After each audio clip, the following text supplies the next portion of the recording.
الدوري المصري سخن قوي السنه دي، ودي حاجه اكيد عجبانا كلنا. فانت لما تشوف سيراميكا في المركز الاول ب 35، يجي بعده الزمالك وبيراميدز ب 34، تحتهم الاهلي ب 33، اكيد المنافسه هتقول شرسه والدوري قوي والدنيا حلوه السنه دي وكويسه. لكن جيت ابص على ارقام الدوري بصراحه، بقيت فرق جدول الدوري كنت هتجن. يعني انا مش فاهم، يعني جوله كامله الجوله دي بنتكلم في الجوله 18 احنا جايبين 14 جون في 10 ماتشات. ايه ده؟ ايه ده 14 جول في 10 ماتشات؟ تعال اتفرج بقى على كميه الفرق اللي انا شفتها ما جابتش اكتر من 17 جول في الدوري. عد معايا، ومن كترهم بجد انا مش عارف اعدهم. يعني عد كده بالراحه. عندك ادي 1 2 3 4 5 6 7 8 9 10 11 فريق نص الدوري ما عداش ال 17 جول. لا يعني ما عداش 17 جول ايه ده؟ تعالى عد كده. عندك في منهم فرق ما عدتش ال 10 اجوان. يعني انا عندي طلائع الجيش 7، فاركو 8، الاسماعيلي جايب 9 اجوان، غزل المحله والمقاولين 11 جول، الجونه 12، الاتحاد 13، انبي والبنك جايبين 14، سموحه 15. في ايه؟ في ايه يا جدعان؟ ده حدش بيروح على الجون، حدش بيروح يجيب جون. الجون اتلغى عندنا في الدوري المصري، مفيش مهاجمين خالص. فكره ان انا اصدر مهاجمين، طب انا لما اجي الموسم الثلاث الجاي فريق يجي يشتري مهاجمين،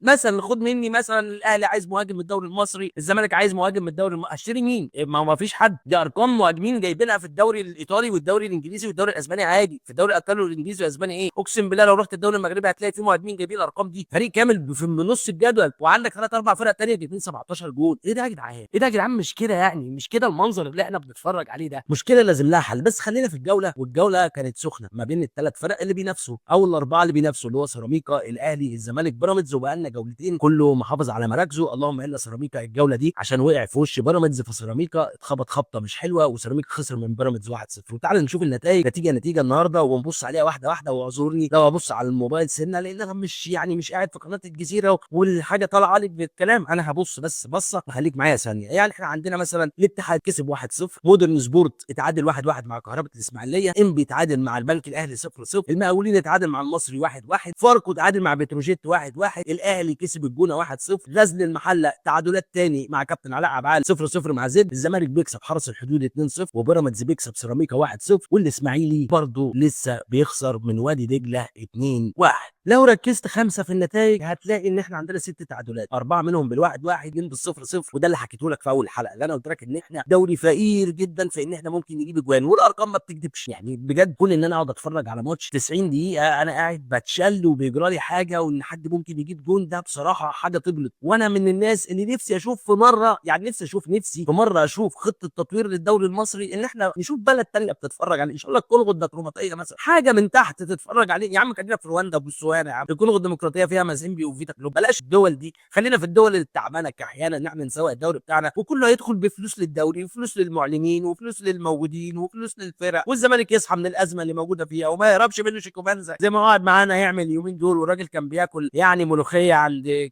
قصر الكبابجي.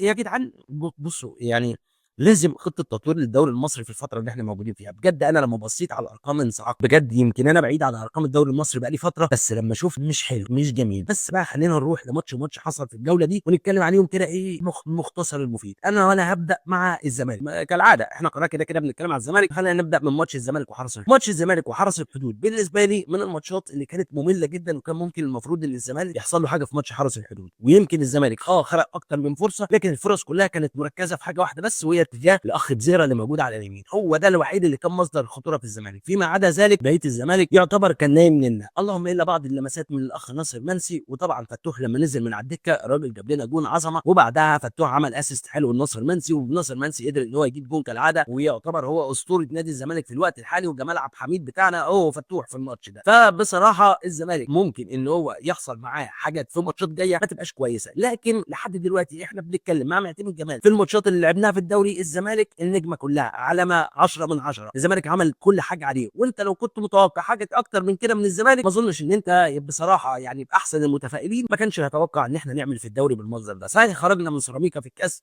وانا عدت لك الكلام ده موجود كان في الحلقه اللي فاتت لو انت حابب ترجع لها، لكن في الاخر برضو لسه منافسين على الدوري، وده حاجه كويسه بالنسبه للزمالك السنه دي. انا رايي الواضح والصريح لو الزمالك الدوري ده خلص بان احنا نصعد دوري ابطال افريقيا، ما ناخدش الدوري، نصعد دوري ابطال افريقيا ووصلنا لنص نهائي في الكونفدراليه، انا مبسوط، انا مش زعلان من الزمالك السنه دي بكميه المشاكل بان ما فيش فلوس، بيقول لك الاتوبيس روح وساب اللعيبه وشالوا المعدات بتاعهم يعني على عربيه نص نقل، وحوارات موجوده في الزمالك. اتمنى ان الموضوع ده ينتهي بسرعه في الزمالك، لكن برضه لسه هياخد وقت. وانا ان كنت ضد مجلس الاداره، لكن برضه هنفضل جنب نادي الزمالك وهنفضل جنب اداراته اللي موجوده لحد ما الاداره تمشي، وبعد كده هنبدا ان احنا نحاسب ونمسك ونبدا. لكن فكره الجلد في وسط ما احنا شغالين ان الزمالك ممكن ان هو يحصل له حاجه كويسه، دي ممكن ان احنا حتى نفقدها. فانا بتمنى ان ربك يكون كريم، وان الزمالك يكون الناس اللي موجوده دي حتى ولو بتحنكش يمكن توصل لنتيجه الى حد ما ممكن تبقى معقوله. ولحد دلوقتي احنا ماشيين كويس في الدوري، لكن مع اول خساره هتبقى للزمالك هتلاقينا كلنا بنولول وبنلطم وبنخبط على راسنا وبنقول اوعى يا حسين واوعى يا معتمد وانتم مش عارف مين وما جبتوش عندنا لعيبه ومقفول علينا القيد 12 13 20 35 مره. فيا رب ما نخسرش، عشان لو في حاجه بتتعمل تفضل تتعمل. خش على الاهلي والجونه، والاهلي اللي قدر يكسب الجونه 1-0، وبالتالي الاهلي لسه بيزاحم الزمالك وبيراميدز، والاهلي عمال بيضغط. والصفقات الجديده معاه منها اللي جاب نتيجه كويسه زي بالعمري، الراجل اللي بيعمل معاه اداء 10 على 10. الراجل بسم الله ما شاء الله، يعني وضع عرضيات تلاقي، عرضيات عاليه تلاقي، عرضيات واطيه تلاقي، تسديدات تلاقي، دفاع تلاقي. يعني بصراحه صفقه انا مش فاهم ده بالذات. يستروب كان بيقول عليه هو ده لسه مش جاهز بدنيا. يعني ايه مش جاهز بدنيا؟ ده مش جاهز بدنيا، امال يعني اللي موجود كوكا جاهز بدنيا؟ مش فاهم بصراحه. بس بالعمري اداء عظمه مع الاهلي، يمكن اكبر صفقه الاهلي كسبها. لكن الصفقه الثانيه بقى على عكسها خالص، الاخ كمويش او كعميش الغريب اللي بيعمل مع الاهلي حاجات غريبه جدا. الراجل ما شاء الله عليه ما عرفش يجيب جون في فريق الجونه، فحاول يجيب جون في نفسه لولا ديانج يعني وقف قصاد الكره في الجون، وديانج شال الكره من قلب الجون. فكمويش كان ممكن ان هو يجيب جون في الاهلي، وكمويش يعني يعمل كارثه موجوده بين جمهور الاهلي. كان هيمسكوا ترول وكان هيمسكوا حفله من اول الموسم لحد اخر الموسم، وكان مش هيقوم لقومه. لكن العزاء الوحيد لكمويش ان الراجل جاي من النرويج والدوري لسه مبطل. لكن احنا برضه لسه يعني بنتكلم في الماتش الثالث ولا الرابع معاك مع الاهلي. اصحى يا اسطى لحسن كده الاهلي فلوسه بتطير على الهواء. لكن اللي ممكن يشيد بيهم في الاهلي في ماتش الجونه هم، انا عندي 3 لعيبه: امام عاشور وبن شرقي وبصراحه الشناوي. الشناوي جمهور الاهلي صحيح ضد الشناوي في الفتره الاخيره، لكن الشناوي بالنسبه للاداء اللي عمله في ماتش الجونه اداء عظيم. الراجل طالع كلين شيت، صادد كور، صادد عرضيات، طالع في كل كوره صح. الراجل مظبط حاله وعامل الاداء كله عظمه على عظمه. اما بالنسبه لامام عاشور، ففكره ان جمهور الاهلي يخسر امام عاشور في الوقت الحالي في ظل ان حتى كل الصفقات اللي انت جبتها برضه لسه مش مدياك النتيجه اللي انت عايزها. لان انا كنت متخيل ان الاهلي هيدخل ماتشات الدوري كلها بيكسب 3 و4 و5، لكن برضه الاهلي عنده مشاكل كتير، سواء كان مع ريبيرو، سواء مع يستروب، سواء كان في النص عماد النحاس. فالاهلي لسه عنده مشاكل كتير. ففكره ان انت دلوقتي تعادي امام عاشور اظن انها فكره سيئه جدا. ففكره برضه ان امام عاشور راح اعتذر للجمهور اكتر من مره، متهيألي ان هي لازم تبقى مقبوله. اما اللي انت المفروض تعتمد عليه في الفتره اللي جايه اكتر بكتير وهيديك اداء حلو، فمتهيألي بن شرقي. لكن الجزء اللي انا ممكن اكون متضايق منه شويه في الاهلي ده بالنسبه لمنتخب مصر زي ما انا لابس دلوقتي، لان انت عارف ان انا زملكاوي، لكن في الاخر برضه في جزء منتخب مصر انا محتاج ان انا اتفرج عليه، اللي هو مروان عثمان اوتاكا. صح الواد نزل ضيع كره وحشه قوي قصاد الجون، يعني ملعوبه له عرضيه عظمه العظمه، والواد في الاخر يعني ضيعها، ضيع مجهود بالعمري كله.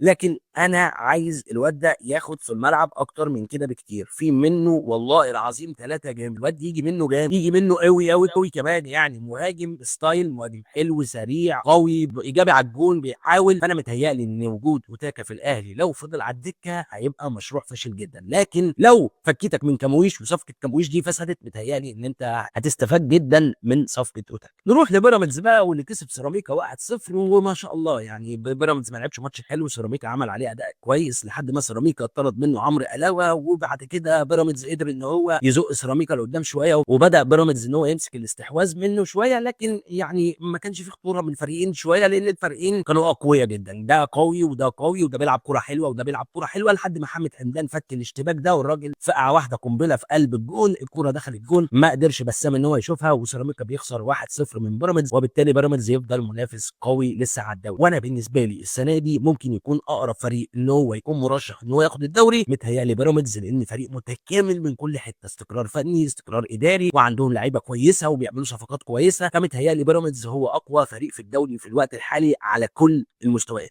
خلينا نروح للفرق الجماهيريه. والفرق الجماهيريه هنا انا هخص بالذكر 4 فرق، وهو الاتحاد وغزل المحله والاسماعيلي وعندك المصري. وانا هبدا من عند غزل المحله بما اني راجل محلاوي يعني من المحله وبشجع فريق الغزل. وعندي رساله صغيره للكابتن علاء عباد. بص يا كابتن علاء عباد، احنا يعني تاني اقوى دفاع في الدوري بعد البنك الاهلي. البنك الاهلي داخل فيه 8 تجوان، واحنا تاني اقوى دفاع في الدوري، والدنيا ماشيه كويسه واحنا زي الفل يعني وتمام في الدفاع. وده ما شفناهوش مع المحله من ساعه ما المحله كانت بتنزل وتصعد في الدوري من بعد 2010. تمام، انا معاك في جزء زي ده ومبسوط مبسوط جدا ودي حاجه كويسه جدا، لكن مش معنى ان انا ابقى قافل دفاعيا بالمنظر ده ان انا هجوميا ابقى اجيب 11 جون في الدوري. يعني على الاقل على الاقل يبقى عندي تارجت ان انا اجيب جون كل ماتش، واجيب يا عم جون ونص كل ماتش، اجيب يا عم ثلاث ارباع جون. لكن انا مش ملاحق اجيب ثلاث ارباع جون. تخيل ان ال 11 جون اللي جايبينهم المحله في منهم ثلاث اجوان بس في ماتش الاسماعيلي، واربع اجوان في ماتشين احنا كنا خسرنا فيهم بالثلاثه 2. مش فاهم بجد، كل ما نجيب اجوان نلبس اجوان كتير. طب يعني هي المعادله ما ينفعش انها تتوصل يا كابتن علاء ان احنا نعرف نجيب جون ونحافظ عليه. ما كنا في بدايه الدوري ماشيين بالستر وبنجيب جون وبنحافظ عليه وبنتعادل كتير، لكن المحله فريق تعادلات بشكل ممل. ماتش زد والمحله انا ما قدرتش اكمله، ما قدرتش اتفرج حتى على الملخص. قلت اجيب الملخص جايبين 19 دقيقه ملخص، بتعملوا 19 دقيقه ملخص في ايه؟ 19 مفيش حاجه. ماتش بيجري في نص الملعب وده عمال يخبط وده عمال يخبط وفاول وفاول وفي الفاضي ما بنعملش حاجه، لا بنهاجم ولا مننا بنعمل حاجه كويسه. نفس الوقت اصلا هجوم الدوري المصري ما هوش الهجوم يعني اللي انت لما تدافع قدامه تقول يا لالي، ما فيش حد فيهم جايب اجوان ضد الثاني. يا كابتن علاء بس رجاء بصغير المحل عشان ما نلاقيش فجاه نفسنا بننزل درجه ثانيه. صحيح احنا عندنا 18 بونت ويعني كويس، المحله كويس بعيد شويه عن الهبوط، لكن انت فرق بتاع هي 4 5 بونت عن الهبوط. روق يا كابتن علاء بس، ومحتاجين نكسب لنا ماتش ولا اتنين، لان جمهور المحله على الرغم من انه مبسوط من كابتن علاء عبعال لكن ممكن فجاه يجد جامد كمان. انما بالنسبه للاسماعيلي بقى فكلنا رمينا المنديل. يعني خلاص هو الاسماعيلي كده كده المفروض انه ينزل درجه ثانيه، وهنشوف اذا كنا هنلغي الدوري ونلعبه ب 24 فريق ولا هننزل الاسماعيلي ولا ايه الحكايه. بس هو الاسماعيلي لازم ينزل بقى خلاص. انت بتتكلم في اربع ماتشات ورا بعض الاسماعيلي ما بيكسبش، حتى قبل الاربع ماتشات ورا بعض هو كسب ماتش وسط كهربة الاسماعيليه كده بالستر، والاسماعيلي الدنيا مظلمه معاه خالص وعمال يخسر في الدوري، والراجل اخير الدوري خالص. يعني صدقني الاسماعيلي تحت ب 10 بونت يعني مفيش امل اي حاجه للاسماعيلي، ولا حتى عمل صفقات والدنيا عنده مقفوله قيد والدنيا عنده يعني زريبه الزريبه، ما فيش اي حاجه جوه الاسماعيلي ممكن انها تتعدل. فاي كلام زياده على الاسماعيلي هيبقى عباره عن حشو ومالوش اي 60 لازمه. كنت بقى خبر يفرح عن فريق يعني جماهيري عمل حاجه كويسه هو الاتحاد ده ثلاث ماتشات بيكسب. الراجل عمل صفقات حلوه، عبد الرحمن مجدي اللي جاي له اعاره، مابو لولو اللي رجع تاني للفريق، مجدي قفشه اللي بيطلع نار من بقه، والراجل لعب فاول مباشر الكوره يعني اترفعت هوب طخ رجعت خبطت رجعت لمابو لولو دخل الجول. صحيح الجول اتلغى تاني لكن برضه يعني الراجل بيحاول مع الفريق دمجه معاه، باص كوره لعبد الرحمن مجدي، عبد الرحمن مجدي دخل جول. فالاتحاد ماشي على نمط كويس والدنيا ماشيه معاه كويسه، فثلاث ماتشات ورا بعض مكسب خرجوا الاتحاد من فكره ان هو يبقى موجود تحت. يعني انت بتتكلم ان الاتحاد دلوقتي معاه 17 نقطه في المركز 16، فالاتحاد وضعه حلو شويه في الدوري ومتهيألي ان هو هيتحسن في الفترات اللي جايه احسن. اما عكسه بقى المصري الفريق اللي كان ماشي كويس وكان ممكن يكون بينافس في الاربعه الاوائل، الفريق بقى له ثلاث ماتشات ضيع يعني فيهم 6 بونت. 6 بونت المصري كان ممكن المصري دلوقتي يبقى معاه 32 نقطه ويبقى جنب الاهلي وجنب بيراميدز وجنب الزمالك. فالمصري يمكن ضغط الماتشات اللي موجوده في الكونفدراليه واللي موجوده معاه في الدوري عملت معاه المشاكل دي. ثلاث ماتشات ورا بعض المصري بيتعادل 1-1.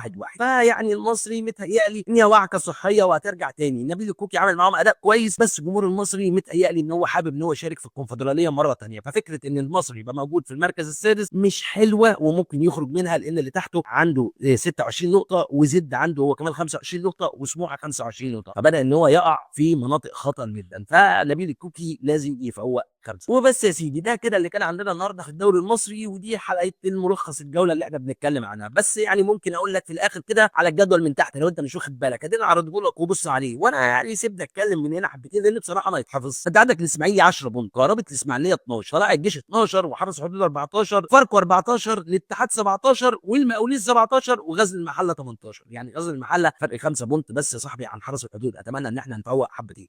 وفي الاخر اتمنى ان انت تخبط الاشتراك وتخبط اللايك، ورمضان كريم، وتفتكر ان كان معاك شافعي. والسلام عليكم ورحمه الله وبركاته.